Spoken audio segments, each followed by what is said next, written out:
বঙ্গবন্ধুর খুনিকে আনতে পারি না, পাচার হওয়া টাকা আনবো কিভাবে? গাইস, রিসেন্টলি ব্যারিস্টার সুমনের এই বক্তব্যটা অনেক পরিমাণে ভাইরাল হচ্ছে, যেখানে তিনি বলেছেন বঙ্গবন্ধুর খুনিকে আনতে পারি না, পাচার হওয়া টাকা আনবো কিভাবে। এখানে মূলত তিনি পাচার হওয়া টাকা আনার বিষয়ে এই বক্তব্যটা করেছেন এবং এটা রীতিমধ্যে অনেক ভাইরাল হচ্ছে। তো ব্যারিস্টার সুমনের সে বক্তব্যটা দেখার আগে আমাদের চ্যানেলটাকে সাবস্ক্রাইব করে ফেলুন এবং ভিডিওটা একটা লাইক এবং সুন্দর একটা কমেন্ট করে দিন। তো চলুন ভিডিওটা দেখে আসি। আরে আমরা বঙ্গবন্ধুর খুনিরে আনতে পারি না, আর টাকা পাচার করে এই টাকা ফেরত আনবো কিভাবে? মাননীয় স্পিকার, আপনি দেখেন টাকা পাচার এই সরকারের বড় একটা সমস্যা। টাকা পাচার ঠেকানো যাচ্ছে না। আপনি দুর্নীতি করলে তো অর্থনীতিতে নিয়ে আসা যায়, টাকা পাচার হয়ে গেলে যে দেশে যায় এই দেশের অর্থনীতির বাজেট হয়ে যায়। আরে আমরা বঙ্গবন্ধুর খুনিরে আনতে পারি না, আর টাকা পাচার করে এই টাকা ফেরত আনবো কিভাবে? এইটা একটা বড় সমস্যা। টাকা পাচার করে আমাদের বাজেট সংকুচিত হয়ে যাচ্ছে মাননীয় স্পিকার। তো গাইস, দেখলেনই যে ব্যারিস্টার সুমন কত সুন্দর একটি বক্তব্য দিয়েছেন পাচার হওয়া টাকা ফেরত আনা প্রসঙ্গে। আসলে আমরা প্রত্যেকে চাই যে এরকম একজন সৎ নিষ্ঠাবান নেতা প্রত্যেক জেলায় জেলায় এবং উপজেলাতেও যেন এরকম নেতা থাকে, তাহলে আমাদের দেশটা অনেক দূর এগিয়ে যাবে। তো গাইজ, এরপর আমরা কথা বলবো আরেকজন সংসদ নেতার ভাইরাল কথা নিয়ে। তিনি মূলত সংসদে এই প্রস্তাবটা তুলেছেন যে রাত 10টা থেকে 6টা পর্যন্তের জন্য মোবাইল নেটওয়ার্ক বন্ধ থাকে।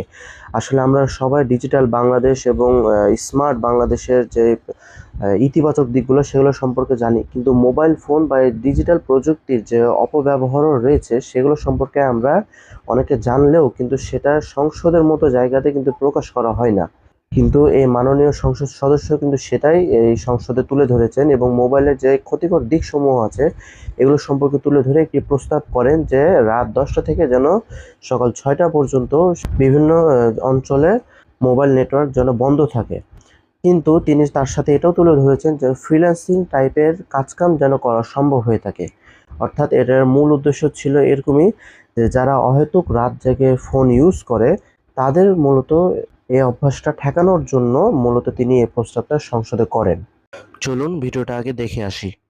আমি মাননীয় তথ্য প্রযুক্তি মন্ত্রণালয়ের প্রতিমন্ত্রী মহোদয় এখানে নেই, আমি ওনাকে আরেকটা জিনিস অনুরোধ করব যে আমি তথ্য প্রযুক্তির পক্ষে, আমি ডিজিটাল বাংলাদেশের পক্ষে, স্মার্ট বাংলাদেশের পক্ষে, কিন্তু আমাদের ডিজিটাল পদ্ধতি অর্থাৎ মোবাইল ফোন যেভাবে অপব্যবহৃত হচ্ছে, আমার মনে হয় না যে আর বেশি দিন আমাদের এই প্রজন্ম প্রতিবন্ধী না হয়ে থাকতে পারবে। আগামী 20 বছর পরে এই গ্লোবাল পপুলেশন লেখাপড়ায় প্রতিবন্ধী হয়ে যাবে। তারা প্রযুক্তি চালাতে পারবে কিন্তু তারা কম্পোজিশন করতে পারবে না, কোনো কিছু লিখতে পারবে না, সৃষ্টি করতে পারবে না। সুতরাং কোনোভাবে মোবাইল কোনো একটা অ্যাপ সৃষ্টি করে রাত 10টা থেকে ভোর 6টা পর্যন্ত প্রত্যন্ত গ্রামীণ অঞ্চলে মোবাইল টাওয়ারগুলোকে নিষ্ক্রিয় করা যায় কিনা, অথবা সেই মোবাইল টাওয়ার যাতে ব্যবহৃত না হয়, মানে ফ্রিল্যান্সিং এবং অন্যান্য মানে বিদেশি মুদ্রা অর্জনের বিকল্প পথ ছাড়া অন্য কোথাও যেন ব্যবহৃত না হয়, সেই ক্ষেত্রে আমাদের নজর দেওয়া উচিত।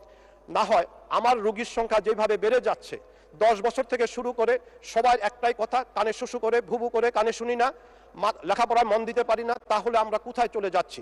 এই জায়গাতে আমি তথ্য প্রযুক্তি মন্ত্রণালয়ের মন্ত্রীর সাথে আমি সেদিন আলোচনা করেছি, কোনো কিছু একটা আবিষ্কার করা উচিত যা দ্বারা 10টা থেকে ভোর 6টা পর্যন্ত এই প্রযুক্তি থেকে আমাদের তরুণ সমাজ একটু দূরে থাকবে। তো গাইজ, আজকের ভিডিওটা কেমন লাগলো অবশ্যই কমেন্ট করে জানাবেন এবং ভিডিওটা অবশ্যই একটা লাইক এবং চ্যানেলটাকে সাবস্ক্রাইব দিয়ে পাশে থাকবেন। ধন্যবাদ।